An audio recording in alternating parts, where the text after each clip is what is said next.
adigu marnaba ma noqon kartid sida ay dadku rabaan inaad noqoto, kumana qeexi karaan erayada dadku ay ka sheegayaan naftaada. mana jirto qof kaaga aqoon badan adiga naftaada, sidaasi darteed qofna ha ka ogolaan in ay kaaga sheekayso naftaada. كن فريدا عش بفخر في الحياة لا تبالي فالمعالي بالتحدي لا سواه كن سعيدا. السلام عليكم. magacaygu waa qaasim maxamed, waxaan ahay saaxiibkaaga cusub. waxaa jira xabsi ay ku jiraan dad badan oo inaga mid ah. xabsigaas oo ah dadka hadalladooda iyo waxyaabaha ay inooga sheegayaan nafsadaheenna. waxaa xaqiiq ah inaad dadka qaar kala kulanto hadallo qallafsan oo ay ku liidayaan adiga awoodahaaga, kuna xaqirayaan shakhsiyadaada qarsoon, sida inay kugu yidhaahdaan wax aad ku fiican tahay maba jiraan dunida. waxaa tahay qof xun oo aan damiir lahayn, weligaana isma beddelaysid. weligay kuma arkin adigoo wanaag sameynaya. waxaa tahay qof isla weyn, go-aan ma lihid, mana ku arkin weligay adigoo oofinaya ballanta. waxaa tahay qof xaasid ah oo aan waxba u oggolayn dadka kale. weligay kuma arkin adigoo wax fiican ku fikiraya. damiir iyo damqasho ma lihid, awood uma lihid inaad horay u dhaqaaqdo. waxaa tahay qof doqon ah oo aan lagu kalsoonaan karin. uma qalantid wanaag haba yaraadee. intaas iyo in ka badan ayaad kala kulmaysaa dadka qaar si ay u xukumaan naftaada, kaana dhaadhiciyaan inaad tahay sida ay kugu tilmaamayaan. balse nasiib wanaag, xaqiiqdu sidaasi ma ahan, oo ma jirto cid adiga kaaga aqoon badan naftaada. dadku marnaba ma joojinayaan ka hadalka naftaada, kuna tilmaamaan wax aysan ahayn. taasi ma ahan wax lala yaabo, sababtoo ah waa dabeecadda dadka.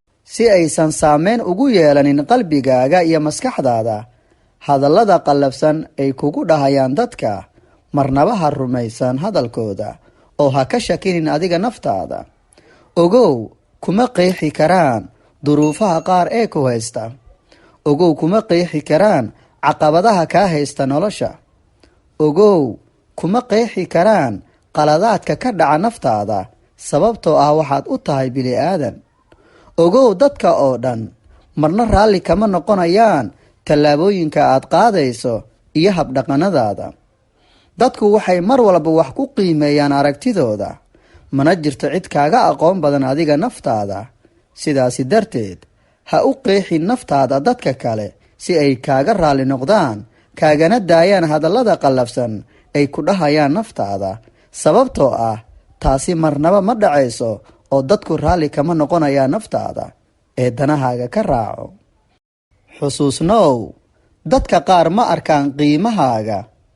dadka qaar ma dareemaan adiga qalbi jilcanaantaada. dadka qaar indhahoodu ma qabtaan naxariista baaxadda weyn ee qalbigaaga dhex taalla. dadka qaar uma maleeyaan inaad leedahay damiir iyo damqasho. dadka qaar dhagahoodu ma maqlaan kelmadaha wanaagsan ee ka soo baxaya afkaaga. dadka qaar kuma fikiraan inaad mudan tahay jacayl, naxariis iyo ixtiraam. dadka qaar uma maleeyaan ereyada qaar ee ka soo baxaya afkooda inay laabtaada gubayaan. haddii aad la kulanto qof kugu tilmaamaya wax aadan ahayn, ogow, qaladku xaggaaga ma ahan ee qaladku wuxuu ka jiraa qofkaasi xaggiisa oo u fahma naftaada si qaldan. wakhti badan ha ku bixinin qancinta dadka qaar, sababtoo ah waxaa jira dad xaqiiqda og misena ka doorta inay adeegsadaan hadallo liddi ku ah shakhsiyadaada. daawadooduna waxay tahay marna ha u jawaabin, waayo iyagu ma mudna inaad uga jawaabdo oo aad ka falceliso hadalladooda qallafsan oo ay ugu gafayaan adiga nafsadaada. keliya u dhoola caddeey, kana dhaqaaji. taasna waa daawada ugu muhiimsan ee looga adkaan karo dadka negatifka ah ee mar walba wax ka sheega naftaada, kuguna tilmaama wax aadan ahayn.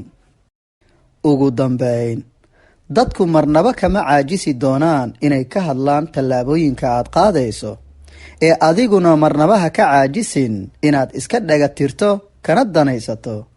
Ha u ogolaan marna dadku in ay kaa dhaadhiciyaan inaad tahay qof liita oo aan wanaagsanayn. waxaadna mar walba xasuusnaataa in aysan jirin qof adiga kaaga aqoon badan naftaada. waxaan rajaynayaa inuu wax badan kaa caawiyo muuqaalkan. soo sidaas maahan? hagaag, farxad ayay inoo tahay inaad ku soo biirto janalka Hagaha Nafta. haddii aad nagu cusubtaa waxaan ku leeyahay ku soo dhawow Hagaha Nafta Family oo taabo subscribe, kadibna fura gambaleelka si aad u noqoto qofka ugu horeeya uu soo gaaro muuqaal walba aynu soo dhigno. annagana waxaan kuu ballan qaadaynaa inaan kuu soo gudbin doono muuqaalo wax badan ka bedeli doona noloshaada iyo habdhaqanadaada oo dhan. inoo saar muuqaalka like si aad noogu muujiso dhiirigelintaada, una sii gudbi asxaabtaada si aan u helno dad badan oo wanaagsan sidaada oo kale. talo, dhiirigelin, dhaliil iyo codsina waxaad noogu soo gudbin kartaa qaybta hoose ee commentiga. inta aan goordhow ku kulmi doono muuqaaladaas soo socda, waxaan ku leeyahay waxaa tahay qof aad u qurux badan ee noloshaada ku qurxi jacayl, kalsooni iyo wanaag dhan kastaba ah. aad ayaadna ugu mahadsan tahay daawashada muuqaalkan. mahadsanid.